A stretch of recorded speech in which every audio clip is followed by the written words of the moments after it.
નમસ્કાર. ઓમ વક્રતુંડ મહાકાય સૂર્યકોટિ સમપ્રભુ નિર્વિઘ્નમ કુરુ મે દેવ સર્વકાર્યેષુ સર્વદા. નડતા ગ્રહના શાંતિના સરળ ઉપાય. આપણે મંગળ ઉપર હવે વાત કરવી છે. મંગળ ગ્રહ, નવગ્રહમાં મંગળ મહારાજનું ખૂબ વિશેષ મહત્વ ગણાયેલું છે. મંગળ મહારાજ ભૂમિપુત્ર છે. ભૂમિપુત્ર મંગળ મેષ રાશિમાં સ્વગૃહી ગણાય છે. મેષ રાશિમાં, વૃશ્ચિક રાશિમાં મંગળ સ્વગૃહી રાશિમાં ગણાય છે. અને મકર રાશિમાં મંગળ મહારાજ ઉચ્ચના ગણાય છે. કર્ક રાશિમાં મંગળ મહારાજ નિર્બળ ગણાય છે. મંગળ મહારાજ નવગ્રહમાં સેનાપતિની ઉપમા આપી છે. સેનાપતિ છે મંગળ નવગ્રહમાં. આપણા શરીરની અંદર જે કંઈક લોહી ફરી રહ્યું છે, લોહી છે, એ મંગળનું પ્રભુત્વ છે એના ઉપર, લોહી ઉપર. મંગળ ફાસ્ટ ગ્રહ છે, એકદમ ઝડપી, ઓન ધી સ્પોટ નિર્ણય કરવાવાળા ગ્રહ છે મંગળ.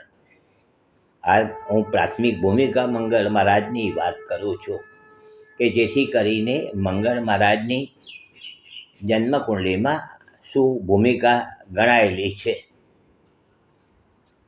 મંગળ મહારાજ પોતાની જે સ્થાનમાં બેસે છે એનાથી ચોથા સ્થાનમાં, સાતમા સ્થાનમાં અને આઠમા સ્થાનમાં એની દ્રષ્ટિ પડતી હોય છે.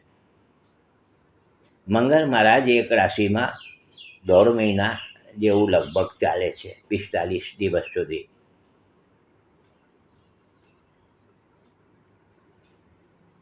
તો મંગળ મહારાજ જેટલી પણ આપણી ઇલેક્ટ્રિસિટી છે, આ પાવર સપ્લાય કે જે કંઈ, એ બધું મંગળના તાબામાં જાય છે. ઇલેક્ટ્રિક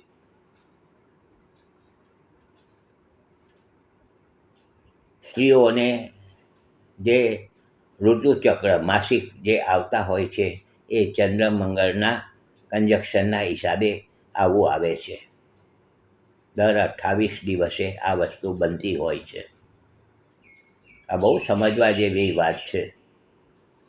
બહુ વ્યવસ્થિત જેને કહું કે શાસ્ત્ર સંમત આ બધી વાતો કરતો હોઉં છું.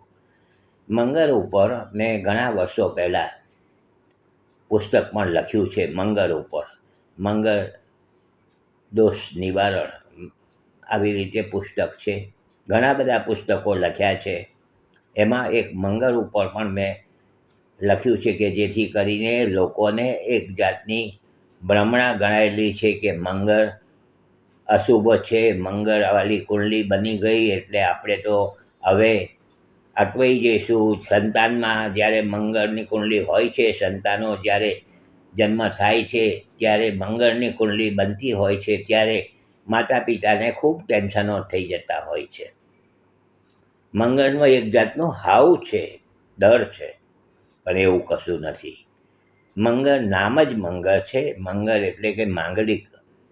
જોજો, મંગળને અશુભ ગણવાની જરૂર નથી. મંગળ શુભ ગ્રહ છે. આ હું વાતો કરવાનો છું કે જેથી કરીને લોકોને જે ભ્રમણા છે મંગળ વિશેની તે દૂર થઈ જાય. અને સાથે બધી જ નડતર હોય, મંગળ ગ્રહ બરાબર ના હોય તો એના ઉપાયોની પણ વાત કરીશું. આપણને આ વસ્તુ સારી લાગતી હોય ચોક્કસ લાઈક કરજો. તમે તો જોજો, પરંતુ બીજાને જોવાની માટેની ભલામણ પણ કરજો. યુટ્યુબ ઉપર હું મૂકતો હોઉં છું, જૂના નવા એપિસોડ સાથે જોઈ શકાય છે.